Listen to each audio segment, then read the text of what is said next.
welcome back to another video.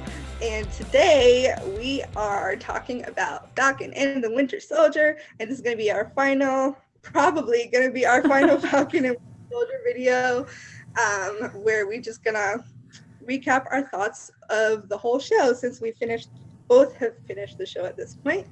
So we're just going to talk about our overall feelings about the show, how it ended, and how it all played out. So yeah, why don't you start? What were your I guess initial thoughts as it ended, and then thoughts as you not reminisced, what is it, as you thought more about things? Well, I thought it had an interesting setup. Like, I like the fact that they were finally showing us Sam's backstory, or at least like his family life, and we've never known anything much about him other than that he was Captain America's BFF. And then on the Bucky side, kind of his transition from being the Winter Soldier into like therapy and his rehabilitation and going back into society and what does that mean? All of that stuff was really interesting. And I think that they did a decent job with it. I think it fell off like around the middle, because it was so plot heavy. There was so much going on and so many characters they were introducing, and it was just a lot. And Yeah. I, by the end of it all, like I also liked Carly. I thought the Flag Smashers were interesting, quote unquote antagonists or whatever. And, the fact that they even sort of focused on her at all was really interesting. I think that she was a very sympathetic person, and her actions were understandable. At least like the reason that she made the Flag Smashers was understandable. Her yeah, not her actions, her Right, right. No, motivation. I'm not condoning her killing, obviously, but like that. But the idea behind it was really interesting, and then the frustration with the John Walker arc, and I feel like by the end of it all, it just felt super underwhelming because they had so much going on. They had a lot of. It's like they decided to throw all these really bold, ambitious storylines at the wall, and they're like, "Let's see how this goes." But the way that they wrapped it up was very too clean for me, and also sort of this shift of, because they needed to have a traditional big bad in Carly, they decided to, like, let's have her kill people, and I'm like, okay, I guess if we have to. It was completely Yeah, unnecessary in my eyes, and just kind of the shift of a character having to do certain things because the plot calls for it rather than it actually making yeah, sense for that character was a problem for yeah, me. And that's sort of what didn't really come together in the end, because the show sort of gave a lot of thought into who is a terrorist, and like all these different labels and stuff when it came yeah. to Wait, that idea. before we get into all that, Okay. I just wanted to ask really quickly, because that's like a long conversation. But did you find the pacing of the show weird? Because I know like some people were kind of complaining about that, but like I, like we said, it was very plot heavy and there was kind of a lot going on. Did you find the finale was like a little bit weird in that you expected it to be a little bit more big, if that makes sense? And then I don't know, I felt like the pacing of the finale was weird in that it was like action heavy, but then it kind of like lulled into just a lot of talking, and then it was funny because it's like I feel like there was a lot of points where you were like, is it over now? Oh no, it's still going. Is it over now? Oh, still going. Like it was so weird in that regard, because it was like the climax happened at the beginning of the episode. Yeah. So I felt like by the time the climax was over, I was like, well, how is there still like 40 minutes left of the show? So like, I mean, it wasn't that much, but it was like, it felt weird in that regard. And not that, I didn't necessarily enjoy all of it, but it definitely felt off in terms of the way Yeah. all of it was paced. Yeah. See, I think that I do agree about the pacing was off, and part of the problem was I think the show tried to go so big. They're like, let's just throw all the action at the beginning and make it into like the spectacle. And for me, that's cool and all, but like I didn't go into the show thinking that it's just going to be another Marvel film. I wanted an actual TV show. And I feel like Yeah, because they tried to do so much that the pacing was off at the end. Like they tried to wrap up everything and it just came up short.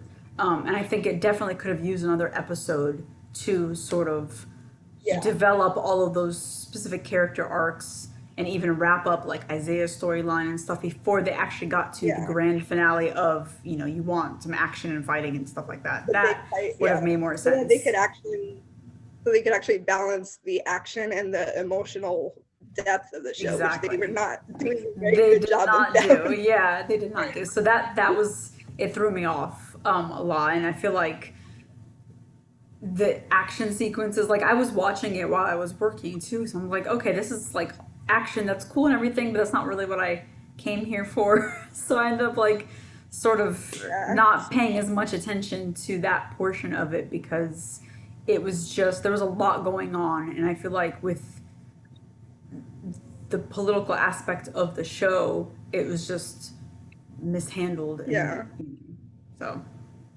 And that's I think, moving forward with all these Marvel shows, that was kind of my question, in my mind about the how they plan on handling all these TV shows, because the same thing happened with WandaVision, where it mm-hmm. was like it very much felt like the show was a different type of thing than the movies, but then in the end they just went right back to being a typical Marvel movie. And so it I feel like the writers really need to reassess what they're trying to do with these shows, because I think people were excited about the fact that it felt like the shows were going to be a different beast than the movies, where it was Mm-hmm. like the movies would be like that entertaining, fun action productions that we're kind of used to getting. And, that obviously doesn't allow a lot of room for emotional depth and doesn't allow a lot of room for more like deep social political commentary and evaluating the backstories of all these characters, all that stuff. So it felt like, oh, the shows were going to be the avenue to do all that stuff that the movies don't have time to really tackle. But then they keep backtracking on that and going right back It's all they to know. so I'm like, either you are or you aren't. Like, pick a lane. If what you're trying to do is to go deeper, then you really need to stop falling back on all these like very formulaic things that you're used to, because then what's the point? If you just want it to be actiony, bang, bang, fine, just be that, but at this point it's like they're trying to have their cake and eat it too, and it's not really working, and the audience is noticing that it's not really working. So I feel like they really need to figure out that, or it's going to get tiresome very quickly. And someone pointed this out, and I feel like this is very true. It was very true with this show in particular, even more so than WandaVision. Someone said that it kind of felt like there were two very different writers for this show that were trying to do opposite things at the same time. And so it felt like two different shows in one.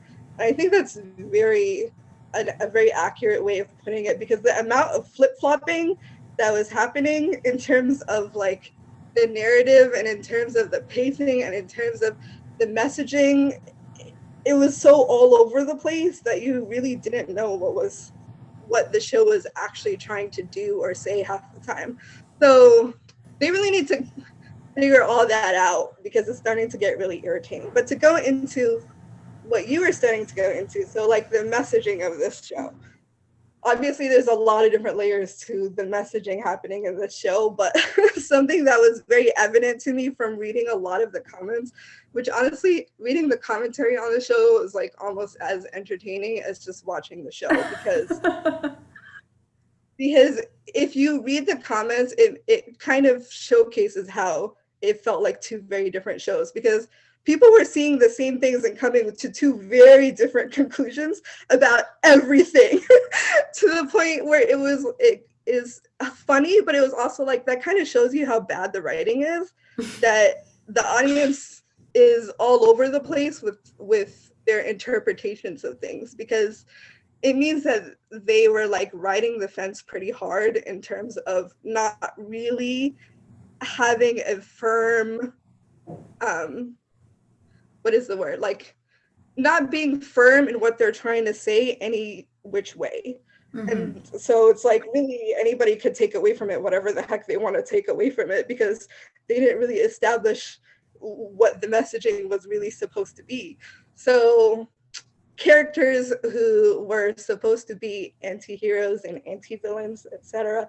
Basically Carly and John Walker, who are both supposed to be complex, nuanced characters who are not firmly in the good or firmly in the evil, they didn't end up coming across as nuanced and complex as they seem to be wanting them to. And as a result, the audience was very divided on how they felt about both of those characters. There were people who just passionately hated Carly and did not agree with you that she was at all a sympathetic character. And then there were other people who were like, no, like we totally get where she's coming from, blah, blah, blah. And it was the same thing with John Walker's character. There were people who were like, oh no, we totally get where John Walker's coming from. He's a sympathetic character. He was doing that.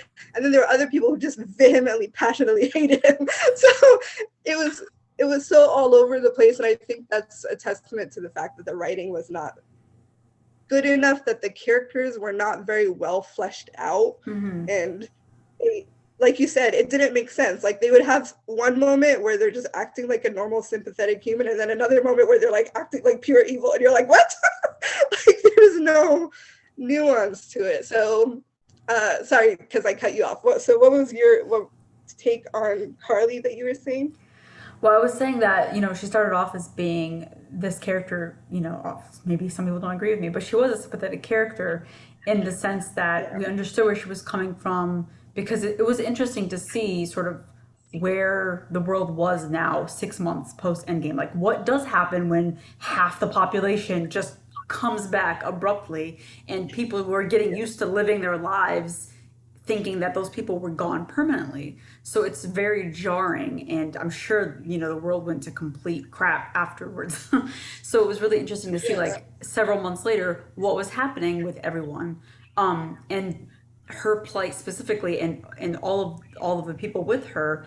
It was understandable to me, like, why they would follow her, why they wanted to do the things that they wanted to. They wanted to make a statement, as most groups who want to some sort of justice want to make. And I felt that. And I think that they were doing a decent job of it in the first maybe like 3 or so episodes. And then it just fell apart because they decided to turn Carly and the Flag Smashers into like a stereotypical, quote unquote terrorist organization or whatever that they would kill to get their point across, which just it didn't sit right with me that they would do that to her specifically, because she had a point, and it's annoying that that point was overshadowed by people arguing over whether she should kill or not to kill. And like it's sort of like with movements and things like that, one thing happens, like, oh, people are going to focus on the looting instead of the actual message of what people are trying to tell you. And that's what it felt like here. And so it took away any of the nuance in her characterization and in her journey, and it just sort of messed that up at the end, to the point where, like, I was very frustrated that she had to die at the end. Like, why? It just, like, this whole sacrifice idea, or the idea of sacrifice for a character coming in who did make decent points. Like, anybody else would have probably, like, people have sympathized with villains who've done far worse.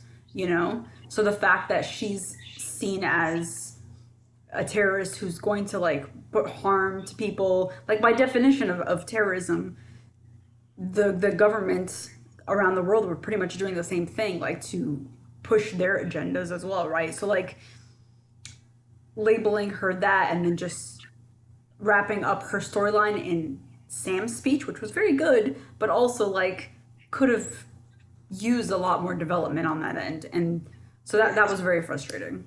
Yeah, I think the problem was that both with her character and John Walker's character, if the show was longer, they could have spent more time on giving us things like their backstory, which would have been helpful in empathizing with them more. And the reality is, like, we actually know very little about Carly and the Flag Smashers and what on earth their plan was, what they were doing, like what their activities around the world actually were, like what were all the things that they were doing up until the point where the show started, because we start in the middle of the story. Mm-hmm. But when this show started, the Flag Smashers had at that point already been declared a terrorist organization by the government.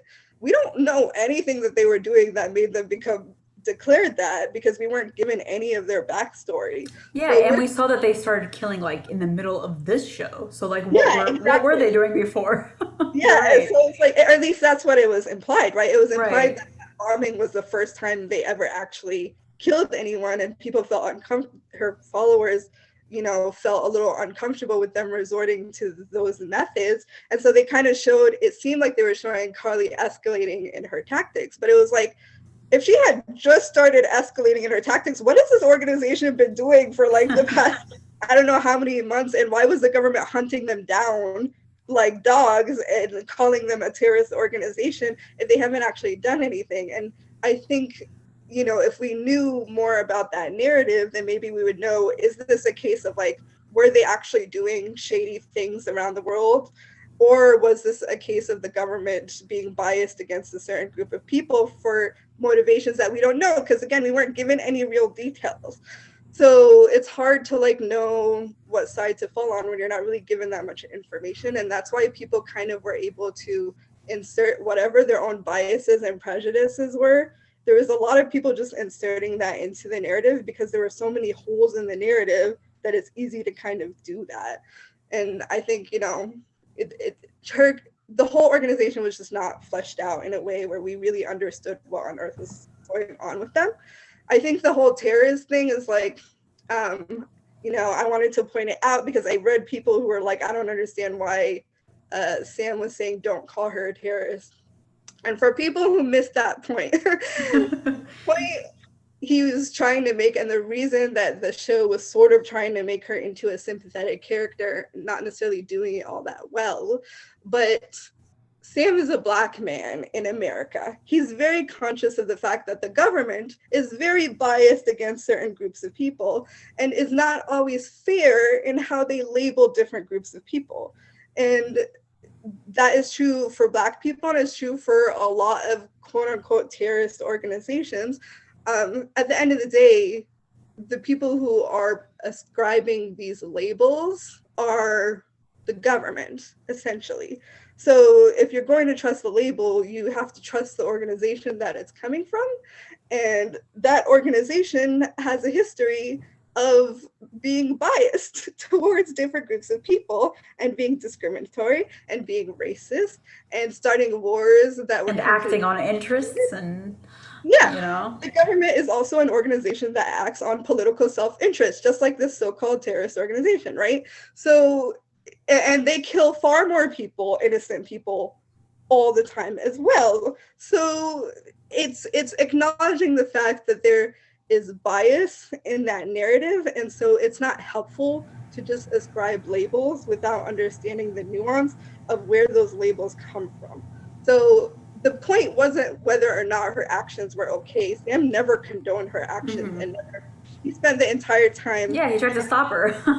Yeah, he spent many speeches trying to convince her that her actions were wrong and the way she was going about things was wrong. But at the end of the day, he saw that she was someone who had a cause that made sense and that she was young. And so I think that factored into him feeling like maybe she could be redeemed if he could just talk her down, because her being young means that she might be still be able to be influenced. So I think that was really the gist of it, is more so just that he was trying to give her room to redeem herself, and that didn't happen because, like you said, they kill her before she can. I don't necessarily have a problem with the fact that they killed her per se. I think it's more so that I wish the character was just better dealt with overall, because when you look at other Marvel characters who also have a sympathetic backstory, and like those are the best villains, and Killmonger was a villain who has a great sympathetic backstory, and you understand his motivations and all that. He's just going about it the wrong way, just like Carly was. And he also, in the end, is not given room for redemption because he also dies.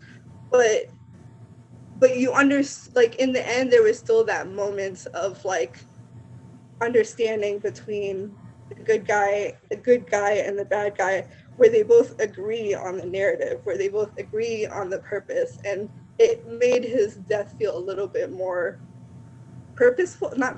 meaningful, because you knew it wasn't for nothing. And he still managed to sort of achieve the goal he was essentially trying to achieve, because T'Challa listened to him and went and because of his actions went and actually implemented all this work around the globe in order to try to help people. So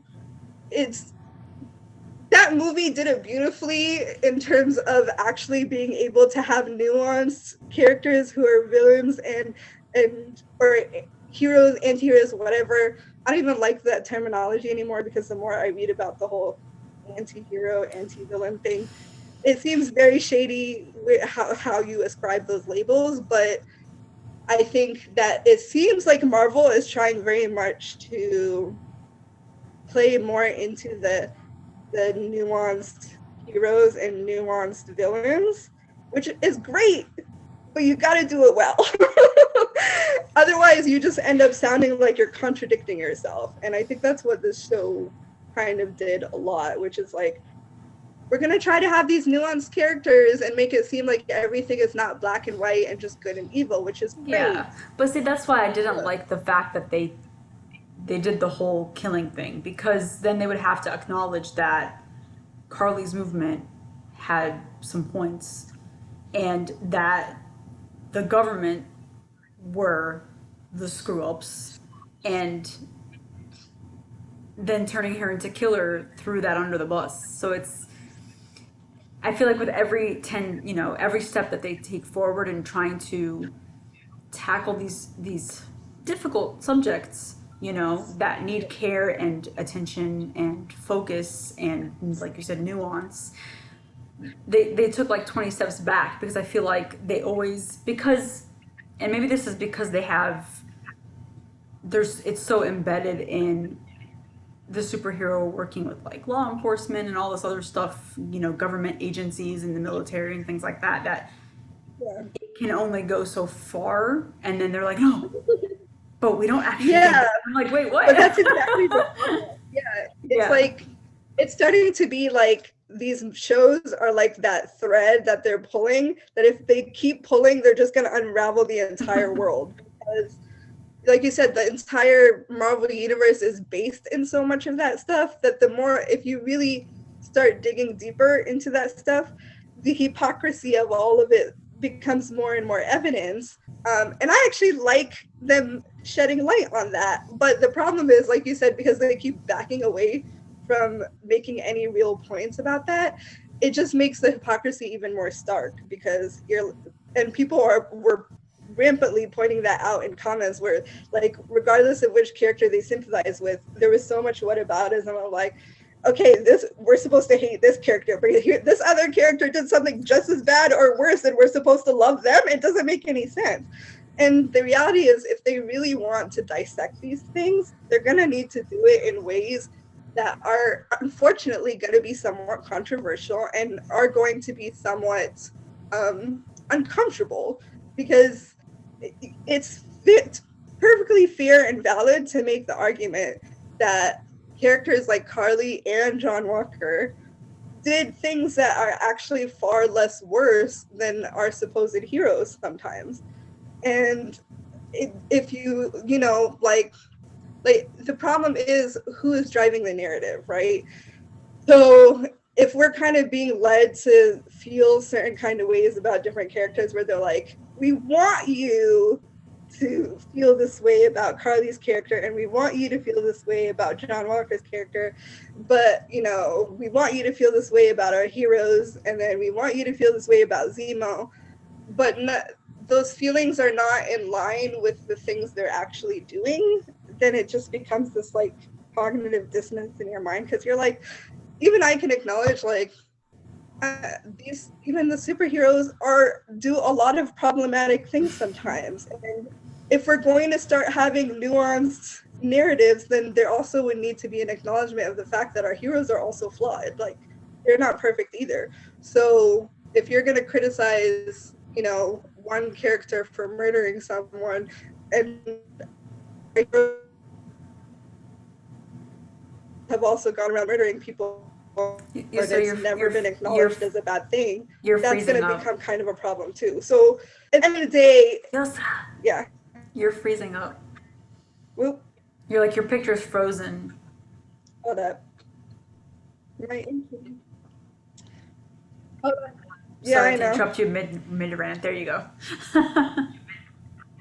No, I know. My internet was unstable. Okay, I should be working now. But yeah, I don't even know what I was saying. But You're saying that they have to acknowledge that the heroes have also done things. yes.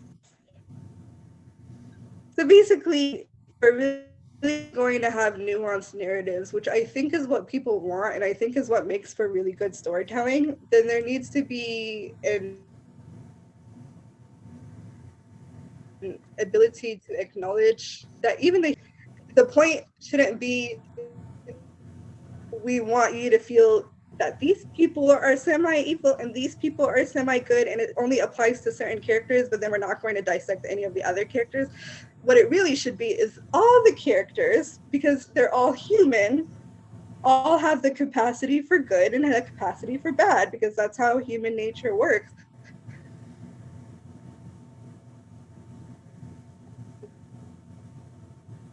That You're freezing again.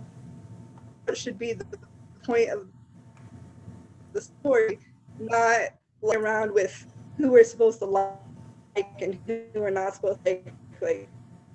Yeah. Yes, so you're frozen again. It's just not working. Wait, am I cutting off? I know. Yeah, you're cutting off and your picture's totally Now, come frozen. on, come on, come on. Okay. There's nothing I can do but wait it until it's out, until it fixes itself. Fix yourself, internet. Let me pause this. But Mm-hmm. okay, let's say this one last time. The overall point is basically that what the show should be doing is having an acknowledgement that all human beings are flawed, and therefore every human being is capable of good, every human being is capable of bad, and it's okay to have that gray area apply to all of your characters, regardless of what category they supposedly fall into.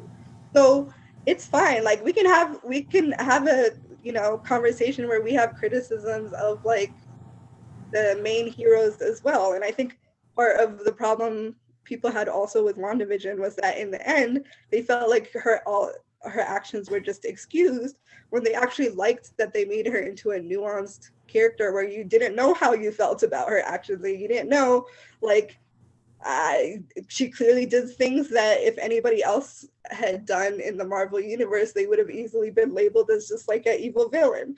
So, if you're going to introduce nuance, carry it through the entire show and allow that narrative to apply to every single one of your characters, and don't just come in at the end and be like, uh actually, we're just going to make this person that we were giving nuance to suddenly become pure evil, like you said with Carly, where it's just like it became very hard to sympathize with her by the end. And then, or John Walker's character, where depending on how you felt about him in the first place is probably how you end up feeling about him anyway. But it was, again, See, John because it Walker wasn't was well fleshed out frustrating. on. Carry on. It was, because I don't know. I honestly, like, I was confused about what the show was trying to make us feel about him, because I was just like, I do you think it guys was want us to like him or not? yeah. Well, I think what was frustrating about him was that at least in this show, it wasn't just about like individual bad and good and gray and whatever. It was also they were commenting on the systems that are in place, which people benefit from. In this instance, it was John Walker. Like he was the face of the system, pretty much, at least for me. And because like they even used the Yeah. word like supremacy, what they really meant was white supremacy, but they didn't want to go there in the show. But I guess the idea that they would make build him up to be this, you know, type of antagonist who admitted to his own wrongdoing as a soldier, and then have him also become make radical mistakes as a super soldier, suddenly working with Bucky and Sam against Carly doesn't sit right in my spirit. Because she gets Yeah. the stick, and then he sort of gets to be like a hero of the day in that moment anyway. And that's frustrating because Yeah. he did some pretty crappy things, and he also murdered. So like why does he get to get away with that and only gets fired from being Captain America and also gets recruited into this super secret agency on the side, whereas Carly had to die for the cause. And so I don't know. Yeah, yeah, it was very confusing. It was like, okay, well, suddenly he's being noble or whatever. Um, it all of it just seemed very random either way. Like it either he's an unstable person who has issues or he's not. Like I don't know. And I'm not saying that he wouldn't have been capable of having a moment of decency, but it did make it, like you said, feel inauthentic, or at the very least it was confusing about what the messaging was supposed to be exactly. So because like you said, I think because he wasn't necessarily fleshed out as an individual character, he did kind of become a representation where he was literally just a symbol. Mm-hmm. And that's how I took him as well. I think a lot of people were more focused on him as an individual, and I could see how if you focused on him as an individual, he comes across much more as a sympathetic character. But if you're thinking of him as a system and a product of the system, it's so much easier to hate him. So I think that it seemed like the show was setting him up to be a symbol, but then at the same time, they were also playing the line with wanting you to sympathize with him as an individual. So I really don't know what the point they were trying to make was at the end of the day, because like you said, they only went so far in criticizing anything really. So it's like, who If you knows? want When criticism, you're gonna, proper criticism in like a superhero project, please watch Watchmen. yeah, good to know. Yeah, that there are people capable of doing it well. And I keep having hopes that Marvel will figure it out, but you know, maybe what they need to do apparently is just like hire more Black people or like hire more people, because Black Panther was superb in every single way and they handled the nuance of every single character extremely well. So I don't know why these other projects are not capable of doing the same thing. So they clearly need to get it together and have especially a lot of people were making fun of like Sam's speech at the end. First of all, it was a very Rude. long speech, I agree with that. But I didn't dislike his speech, but I did find it kind of funny in the sense that it wasn't the most eloquent speech. Like it was like, okay, I mean, people are making fun of the fact that his whole speech amounted to being like, do better. Like, okay, what is that even supposed to mean? It's like that It's not. those Captain America videos where he's like, "So kids, you want to topple governments?" Yeah, it's just like, okay, that was some real hard hitting advice right there. Just do better. Yeah. It's, but again, like if you compare that to the commentary happening in like Black Panther, where there was some like incredible lines in that movie that were able to in very short succinct ways make really deep political commentary. This guy talks on and on for a good 5-10 minutes, and he didn't his points were valid, but I think the way that it was said and the manner in which it all happened to a lot of people is just like, really, that's what it came down to. Okay. But at least he got to go We're back just home gonna to get. his sister, and he and Bucky bonded. Like that's oh, and I have to say my a little bit Yeah. about the whole Isaiah Bradley thing because that made me cry. That was the best part of the entire episode. I'm like, wow, what a way to Mhm. sort of bring it full circle in the sense that a man who was ignored was finally getting like, his flowers and it was so great. So I think they did that well. Um, and of Yeah. course, like the actor I would just have he liked a he little brings more so much to the time. role. Yeah. I think it would have been more fun to spend time on those sort of emotional moments where it's just like he Isaiah Bradley getting his due, and then also Bucky in the end, finally telling his friend about the death of his son, which they cut away from before we could even actually fully see the scene. It's like I would have rather them spend more time on that emotional development stuff than having, a lot of action or having Sam just monologue for a long period of time. Yeah. So it's like you can do and not tell, and I think again, I love a good monologue, but I think, and he made his points were all accurate, like they were all on point.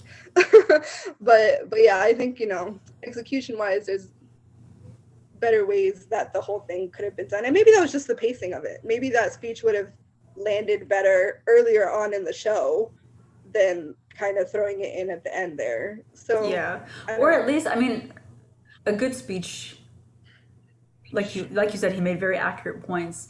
But I felt like if they had cut away, or at least intercut scenes showing what was happening, maybe like around the world and people like watching and looking and Yeah, seeing the impact it had give it a more. elsewhere, that would have been a little bit more powerful as well.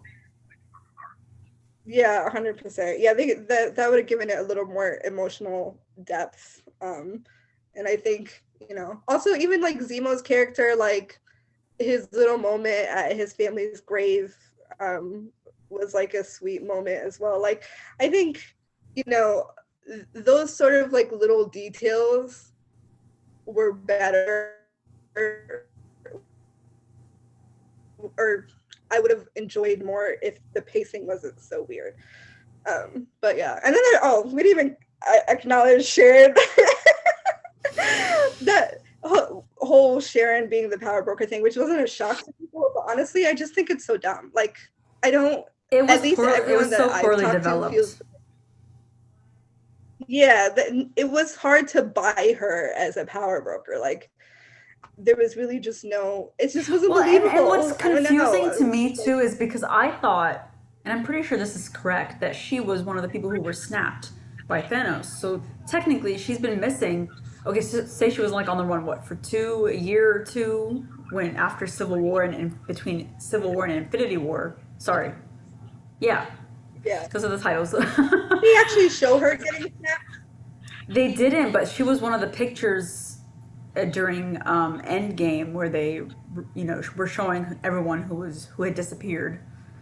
And I think she was one of them. I'm Yeah, positive because that some she people were was. saying maybe it was because I think some people said that maybe it was just assumed that she was snapped because people didn't know where she was.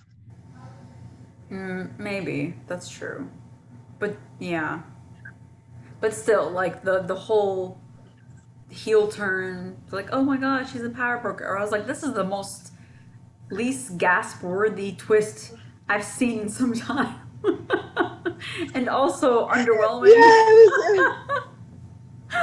it was just I was like like, I okay, don't know what to really. do with this. I really don't. I mean, Yeah, I mean, on there's one some people who are hand, literally. go ahead. Yeah, go ahead. I was gonna say on one hand, No, I was just I'm gonna say. happy that she's getting more to do. On the other hand, I'm like, I don't know if I Yeah, wanted that in particular, for sure. yeah. I'm having a really hard time buying her as an evil person. Um, I don't know if that's just the acting or what it is, but Well, yeah, we've seen her I'm on like, that show I don't believe. Revenge. I think she can pull it off. It's just the writing is not that great either. Okay. I haven't seen her in other things. I don't know, but actually, no, I have seen her in other things. But yeah, no, I think that it just a lot of people are still holding on to the hope that she's not actually the power broker because that's how much people are like, what? um, And I would like to believe that is hopefully just a red herring and she's not, but we'll see. Yeah, I did not love that twist. It could have been, I don't know. It was just weird. I'm glad but like you said, I'm glad that she's being reintroduced into the story. And we're getting a little bit more of her, but someone actually made a funny comment that made me laugh because they were like, we have all these like backstories of people becoming evil, and it's always like, oh, I have like this deep trauma from my entire family being murdered and whatever. And they're like, her backstory for becoming evil is I ran away and the government was mad at me. Like, they're like, that's all it took for you to go straight evil? Okay. So I was like, that's kind of funny because, I mean, obviously she wasn't, all of the Avengers were on the run for years. It wasn't just her. None of them went straight evil. So. Yeah. And I was like, wow, okay. I mean, but who knows? She had to make a living, I guess. Well, I'm interested to see without becoming bad. Yeah, that's true. But I'm interested to see like where it goes. I'm just not convinced of where it is going at the same time. So it's very confused about my feelings towards the storyline. Yeah. Because the show itself was also very confused about the storyline. It really was. It did. I don't think it knew what it was doing. So yeah. So yeah, I mean, overall, obviously the show seemed to be setting up a lot of future projects, hence why it was so heavy with so many different things. So we will definitely see where all these characters are going from here, including, I'm sure we're gonna get more Sharon, and I'm sure we're gonna get more of, John Walker and that lady, whoever she is supposed to be, Valentina, that he's working for now. Is that her? Yeah, it's like is that the character name or the actress's name? No, the character's name, Contessa Valentina de Fontaine. It's a very long name, but the actress herself is excellent. As soon as she showed up, I'm surprised they kept that under wraps because I was like, oh my god, it's Julia Louis-Dreyfus. She's great, so I'm looking forward to her. I know, I love her.